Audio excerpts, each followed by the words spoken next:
Welcome to Inside Sim Racing. I'm John Sable, and today we're doing something a little bit different in that I want to talk about real-world racing. So like a lot of you guys, at least I assume a lot of you guys, I spend my weekends watching racing on TV. I can't get enough of it between Formula One, IndyCar, NASCAR, WEC, IMSA, VA Supercars. I mean, I pretty much watch it all. And like a lot of you, I'm jumping in on the conversation on Twitter and forums and different websites and all that good stuff. But I think it's time to now bring some of this conversation over to our Inside Sim Racing community where we can, kind of dive deeper into some thoughts that I have, thoughts of how real-world racing and sim racing, there's some overlap here. I mean, we're going to talk a little bit about it today. So without further ado, let's go ahead and get to our first real-world racing topic I want to cover here on the show, and that is track limits in Formula One. Get your popcorn.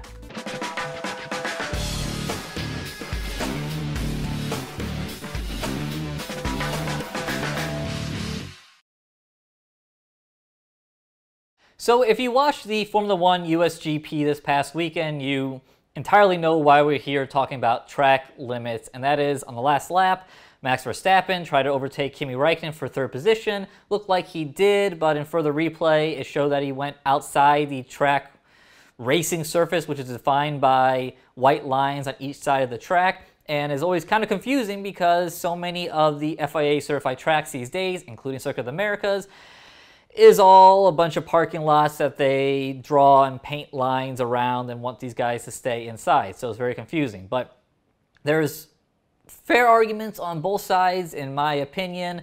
It could be said that he was out of bounds. It was against the letter of the law to be four wheels outside the line. Then it could also be said, what about the whole rest of the race where guys are running all over the place? And it's not like in the past Circuit of the Americas, the stewards have really tried to keep everyone in the track surface, but this past weekend they allowed all the drivers to pretty much take wide exits out of any of those corners that they thought were advantageous to do that. And to some degree I'm okay with this. They have no track limits when IMSA runs the Circuit of the Americas because it's pretty much impossible to regulate, because in the past F1 struggled with it and so has the WEC. But anyway, so can you call a penalty on the last lap when you haven't made that call all day?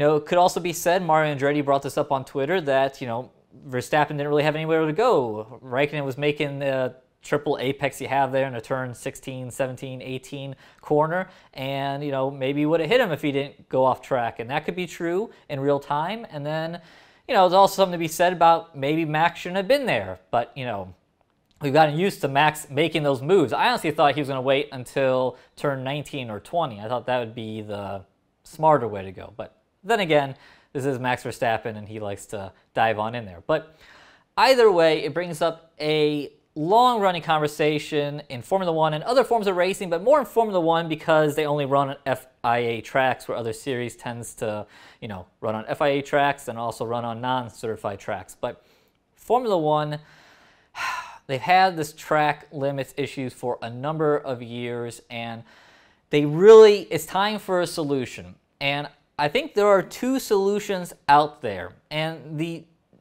idea behind these solutions is to take the call away from the stewards. I mean, it's just too hard. There's just too many opinions. Now, one of the solutions, there are multiple solutions that came out from yesterday, and one of them was, well, maybe they should have a set steward panel versus having a rotating group of people come in and call the race. And, even after the race, Verstappen went and called out Connolly, I believe it was, one of the stewards, saying that he's unjustly called against him in the past. And while I do, I can see there can be definitely inconsistencies where you have different people calling it. I think that is an issue.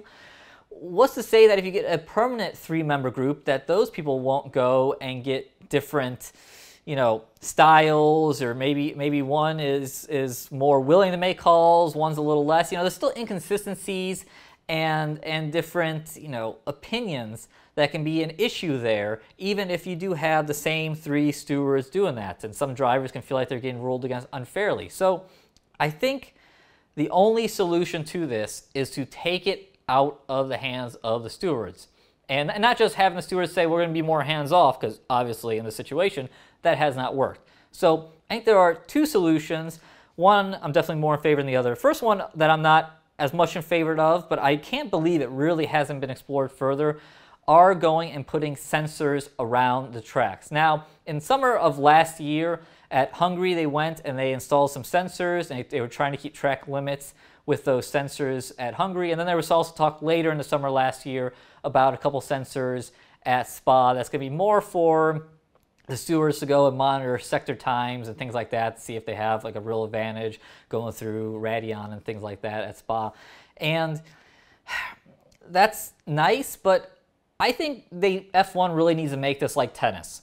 If they're going to insist on having all this runoff space, just make it like tennis, where in tennis, if there's a question if the ball was in or out, they go and they check out the virtual video that they have, and they get the call right. And tennis has had that in place for years. And maybe someone would say, well, in a race, you can't just stop a race and see if you can make this in or out call. But technology's come a long way since then, and I don't see any reason why in real time you can't monitor whether or not a car has gone and put 4 wheels over the line. I mean, let's bring it back to sim racing. Sim racing has track limit rules. Pretty much all games do these days. And for the most part, they work pretty well. I mean, there's some issues, it's like real world racing, where do you set up the track limits? But once the developers set up the track limits in sim racing, if you go and you put 4 tires over the line, you are out of bounds. And your time is either disallowed or you get a penalty or whatever different system that the game has. And I don't see any reason, if the FIA wants to keep pushing the safety initiative with these runoffs, and they want to keep racing on these essentially parking lots, which don't even just include new tracks, also include former tracks, places like Spa and Silverstone. I mean, they are almost like ghosts of the former selves. And there's still sections in there that are really challenging. You still got to have big attachments to go through, but a lot of that has been neutered, and it's a real big shame. So if they want to insist on this, Lord knows FIA has enough money to go install sensors all around the track, put sensors in the center of the car that obviously they can in real time measure how far away they are from those lines, and they can do a 3-strike policy. If you go over a 3rd time, then you go and you get a penalty and you have to drive down pit road, or a time penalty after the race, whatever. I hate those after the race time penalties, so hopefully go down pit road. But anyway, there are and there should be technology to allow the FIA to do this. I'm kind of surprised that they started going this direction last year, and now they've kind of let off the gas. Now, getting to my favorite solution to this, because it eliminates the technology side of it and the steward side. This is the Will Buxton way to fix this. Will Buxton does F1 in the US here in the States. He's been showing up more on the world feed for those of you who don't get to see him around the world. And his solution is you put a strip of grass around the entire track that defines the track limit. The track limits are until you run into grass. It doesn't have to be a thick strip of grass. I was thinking about it. I think about 4 meters, about 13 feet would be about right. That's about 2 car lengths. And if you have that strip of grass around the track, Max Verstappen isn't going to go diving in on the inside of a corner where there's grass. He's going to lose control and spin out. I mean, that's the point. You punish a driver. I mean, how great was it at Suzuka a couple weeks ago when in free practice sessions and qualifying, guys were running wide and, crashing or spinning out or getting stuck. It's great to see drivers punished. And the tough thing when you have grass there, then I think it shows which drivers are the best throughout the weekend. Because when everything's paved, a driver can go flying into the corner in FP1 and see if he's able to go in that deep. Well, if you go and do that and there's grass and you spin out, you can wreck the car and you can mess up your aero updates for the weekend or lose a whole session. So it makes it much harder to kind of creep up to that edge.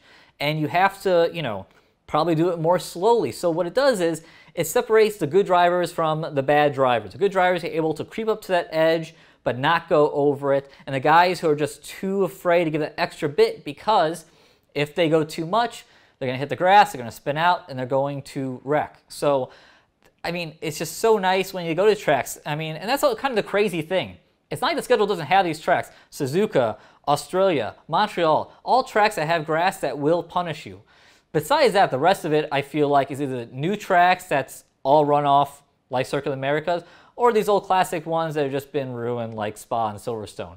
So, it's kind of funny that for all this safety initiative, they still let them run at these old tracks, and Lord knows I don't want them to pave these awesome tracks. Please don't, like a Suzuka. It's so great how it is.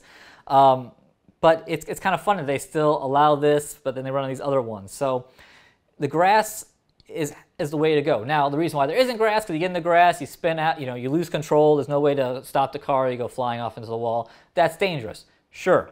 So again, you put about 4-meter wide strip, and then beyond that strip of grass, it's all pavement. So if someone spins out, they hit the grass, and then quickly they're on the pavement, they can lock down the tires, and off they go.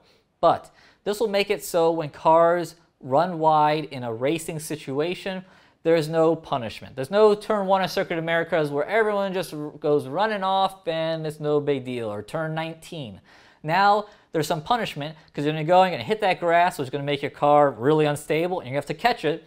And then once you catch it, you can join, and the best of both worlds happen. You lose time for going outside the track limits, and you don't cause a massive crash. So I guess I have to say I don't really have any faith in FIA doing this, but I feel like this is by far the best solution of how you fix these track limits. Take it out of the hands of the stewards, try to not get technology in there. I think technology is good enough that they could do sensors, but teams are always going to bitch and complain, or something fails, or someone messes with something, this or that. If you just have tracks that have grass and run off behind it, I feel like that's the best of both worlds, and it gets rid of all this extra junk and makes the racing so much better. So that is what I think should be done. I'd love to hear what you guys think should be done in the comments section. Do you agree with me on running the grass or the sensors, or do they just need better stewards? Is F1 too safe, not safe enough? I guess that's a discussion for another day that we'll save another time, because I want to do more of these real racing talks. So as always, thank you for watching Inside Sim Racing. Please like the channel if you haven't, subscribe. Check out our website, isrtv.com, where we have, mostly sim racing stuff. But we'll be doing more of this real world stuff. Also, check out the Amazon affiliate links in the description below. Click on the link, shop through Amazon. Doesn't cost you a thing, but kicks back a little towards us. So for John Sable, thank you for watching Inside Sim Racing. Please take care of you and yours.